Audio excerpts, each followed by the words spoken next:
Hi, I'm going to talk a bit about integration and DID in my case. So I'm 51 years old and I'm going through integration now. There's over 14 in my team, and I left the body essentially depersonalized, dissociated from the body, from my mind, from emotions when I was before the age of 2. I do remember being 4 years old and having a moment in the body where I was standing outside my parents' door and unable to move, and I couldn't work out how I got there because I had never learned to walk, and here I was outside their door. So other parts of me were around at least since I was 2 years old, and those parts of me were essentially running the body on my behalf in my absence. They include all kinds of different parts of me that stayed being littles. One who only began really getting the beginnings of functional speech after I returned, and I returned to the body when I was 47 years old. Um, and what woke me up was that I was always the typist. So the only sort of thing that I really was present in was the fingers typing that allowed, as a conduit, other parts of me to express their world. So that was my skill. My skill was I'm a very fast typist. But I didn't want to take anything personally. I didn't take anything as about me. I felt that I was some kind of ghost who was allowing their lives to be typed. And after the typing, that was it. So that I felt kind of like a stenographer, like a translator. And I felt like I knew of all these other lives, full lives, emotional lives, lives with investment in what they liked, what they didn't like, who they were attached to, who they weren't, who they identified with, who they didn't, what kind of things suited their personality frameworks. They have different genders, different ages, they had different sexual orientations. One was Italian. Um, they have very different skill sets. um, yeah, so very different collections of parts of me. And they ran my life for a long, long time. And in 2010, the part of me that was hosting my team, which was Willie, um, was seeing a counsellor, but went for a medication review with a psychiatrist. And at the medication review, the psychiatrist diagnosed DID and also diagnosed Willie as having schizoid personality disorder, which is true of that particular part of me. So I was, if you ask how aware was I at that point, like someone who's sleeping in the other room, or sleepwalking in a back room, who is taking things in but not consciously aware they're taking anything in, and who is, yeah, that's kind of where it was at. So it took a long, long time for me to, in 2010, of course, Willie was now the team was diagnosed, we were diagnosed as a person with DID, and we started really intensive work on helping each of those parts to become as well adjusted as possible and address all this stuff, because each part was not only a compartmentalized part of me, but had contained and managed very different parts of trauma and loss. Neglect, trauma, loss, various stuff. And so they didn't all have the same life story. They had pieces of one life story, but to them that piece was, those pieces were the whole. And it's like very different lenses, people with very different lenses looking through those at their own lives, even though they're actually all sharing a body.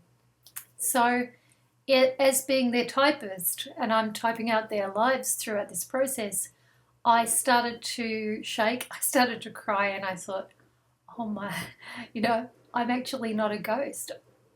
I'm in the body. How can I be in the body if I'm just some ghost who happens to possess it and allow typing to happen?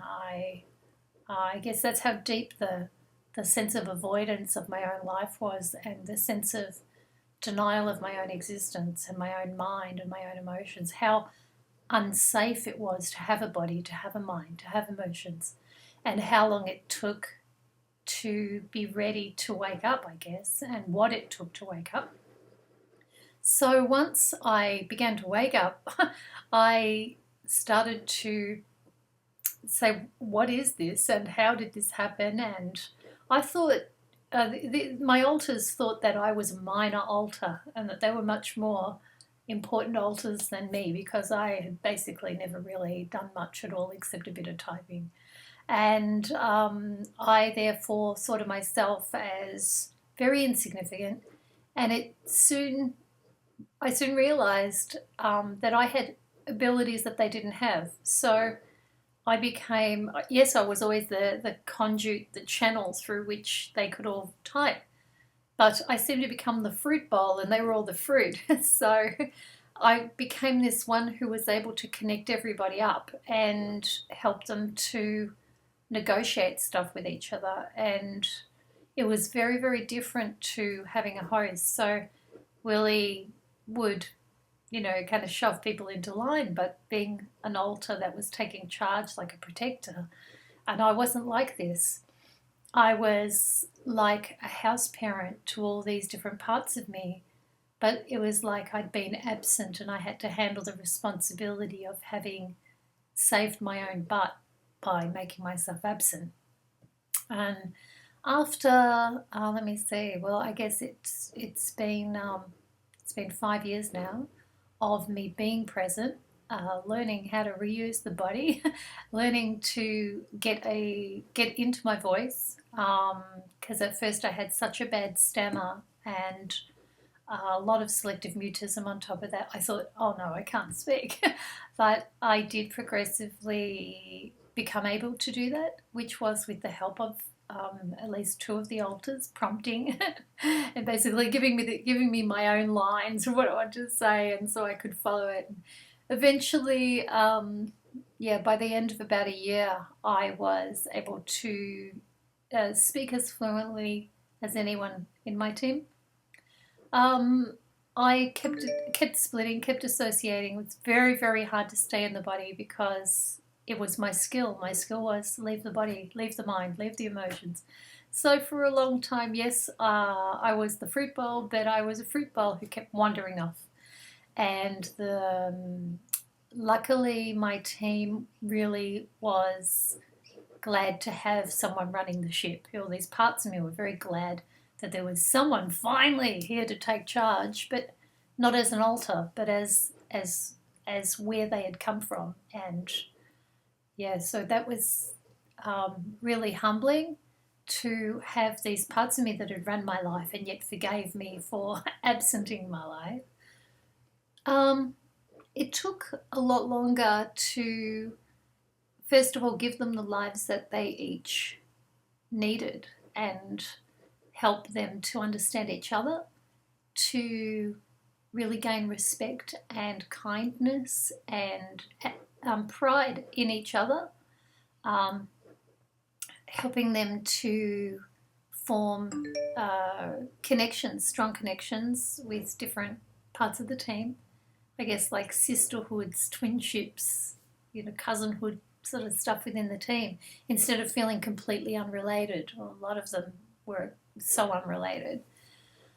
And then over time, I started to feel, hey, I've been the house parent. I wouldn't mind actually having a life. I wouldn't mind actually doing some things that I think I now like. I think that I'm interested in. And so I started taking, taking part in my own life, not just for all the parts of me, but for me, for the fruit bowl. And all my pieces of fruit were supportive of that. And unless we met triggers, they didn't feel deprived. They felt that their stuff was resolved, and they were kind of hovering around. And then there was also me. So at first there was co-consciousness, but I was co-conscious with them, and then they became co-conscious with me. And eventually, what happened was, because I had been now awake to all their memories, the second time I would experience their memories, I would start to experience it as I remember, even though these used to be that part of me remembers, that part of me remembers, that part of me remembers. Now it was I remember. And the more that this happened, the more that it felt like I had progressively more cohesive memories of a whole life, even though that has been gifted to me by all these different parts of my team. So that's sort of where I'm at in terms of integration, and just going back and revisiting each of these parts of me. And as I do do that in therapy, taking ownership of those things, not as their life, but as my life. It is the life I was absent from. It is a life that I got secondhand through their memory and my co-consciousness with their memory of things. But it's become mine. They weren't the shoes that I've had all these years, but they're shoes that I've been allowed to walk in, and now they feel progressively like my shoes. I don't experience any resentment or fear from any part of my team about this process. I don't feel that they're dying. I don't feel that I'm leaving them behind. I don't feel I'm losing them. I feel that they're walking forward as more cohesive family within me and family as me. So it's just part of me being the whole person that I was born to be. And I think that it's a good thing. It's a good thing to have survived that stuff by having DID, not a DVD. It's a good thing to have survived that stuff through DID, but it's equally a great thing to come out the other side and say, let's go that step further. Let's actually see what it's like to be one whole cohesive person, especially, before you die. Be great. Okay, thanks for listening.